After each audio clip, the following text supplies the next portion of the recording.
Mungkin kita berpikir kalimat takwa adalah kalimat yang sering kita dengarkan. Ya, kita sering mendengarkannya. Tapi tahukah kita bahwa surga itu uiddat lil muttaqin? Untuk siapa itu surga? Disediakan untuk orang-orang yang bertakwa. Maka kita perlu sering-sering mengevaluasi diri kita. Apakah kita sudah bertakwa? Atau kita hanya pura-pura bertakwa selama ini? Wala tamutunna illa wa antum muslimun. Kalian jangan mati kecuali dalam kondisi Islam. Hibbati fillah. Sebagian kita merasa sudah bertakwa. Merasa sudah banyak ketaatan dia. Dia memakmurkan masjid. Dia mungkin imam. Dia mungkin ustadz. Mungkin banyak sedekah dia. Mungkin rajin dia membaca Al-Quranul Karim. Ya, alhamdulillah. Kita bersyukur kepada Allah. Tapi kita perlu tahu, ternyata pada hari kiamat kelak, ada orang-orang soleh, ada orang-orang yang banyak ketaatannya, masuk neraka. Kemana ketaatan dia? Kemana sholat dia? Kemana Quran yang dia baca? Kemana puasa sunnah yang dia lakukan? Habis ibadahnya. Gara-gara apa? Ternyata ada perampok amalan dia. Ada pencuri ibadah dia. Yang dia nggak sadar tatkala hidup di dunia. Oleh karena itu, Nabi kita Muhammad sallallahu alaihi wasallam memperingatkan kita bagaimana kita menjaga amalan kita. Jangan hanya sibuk beramal, tapi kita tidak menjaga amalan tersebut.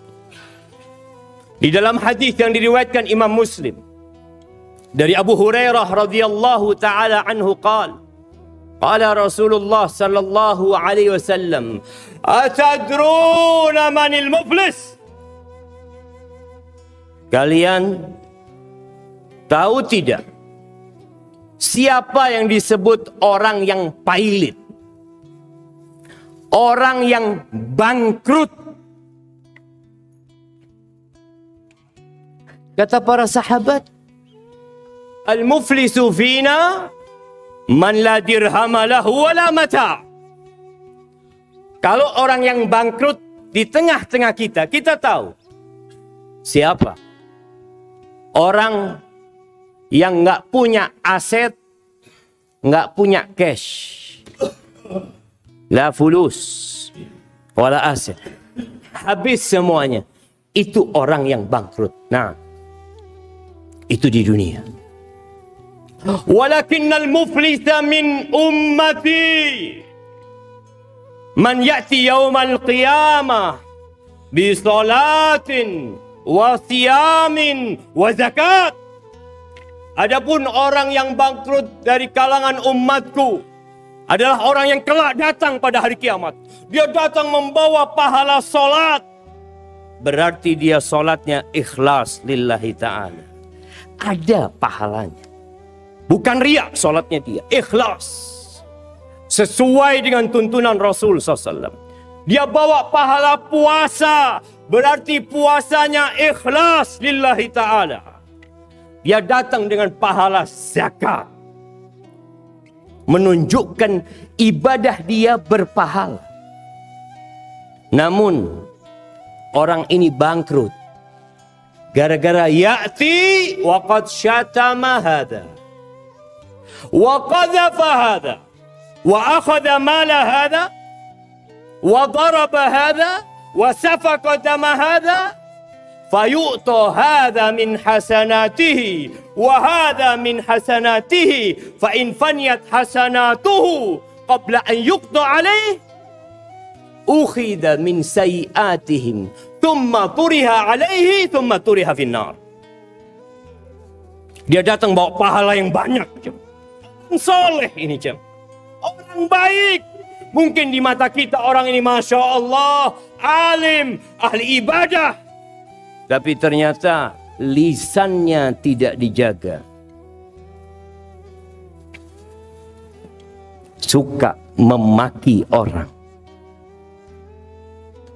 Menggunjingi orang. Menjelek-jelekan orang. Dan juga menuduh orang dengan berzina, menfitnah orang. Wa akhadha mala hadha. Dia ngambil uangnya fulan. Baik itu dengan mencuri atau dengan berhutang yang tidak membayar. Oh, dia juga pernah mungkin mengucurkan darahnya orang, memukul orang. Semuanya orang-orang yang pernah dia zalimi akan datang kepada Allah pada hari kiamat. Dia menuntut kepada fulan, ini fulan ya Allah. Dia punya banyak pahala. Maka Allah ambil pahala solatnya diberikan kepada fulan. Diberikan kepada fulan. Habis pahala solatnya. Pahala puasanya diberikan kepada fulan. Ternyata banyak orang-orang yang dia sakiti selama ini. Habis pahala puasanya, pahala sodakohnya. Sampai kalau pahala dia semuanya habis. Dan ternyata masih ada orang-orang yang pernah dia zalimi di dunia. Maka dosa orang-orang itu dilemparkan kepada orang yang alim ini. Orang yang soleh ini. Habis pahalanya. Dosanya bertambah. Kemana tempat dia? Wa amma man thaqulat mawazinuhu fahuwa fi 'ishatir radiyah. Wa amma man khaffat mawazinuhu fa ummuhu hawiyah. Wa ma adraka ma hiya narun hamiyah. Selesai neraka tempat dia. Maka ahibati fillah, kita perlu duduk merenungkan orang-orang yang pernah kita zalimi. Dan ternyata yang paling banyak memasukkan ke neraka lisan. Mungkin kita mengatakan alhamdulillah, Anda nggak pernah ngambil uangnya orang, Anda tidak pernah memukul orang, Anda tidak pernah menipu orang. Lisanmu, tulisanmu. Pernah engkau ngomongin orang? Pernah engkau menjelek-jelekan orang?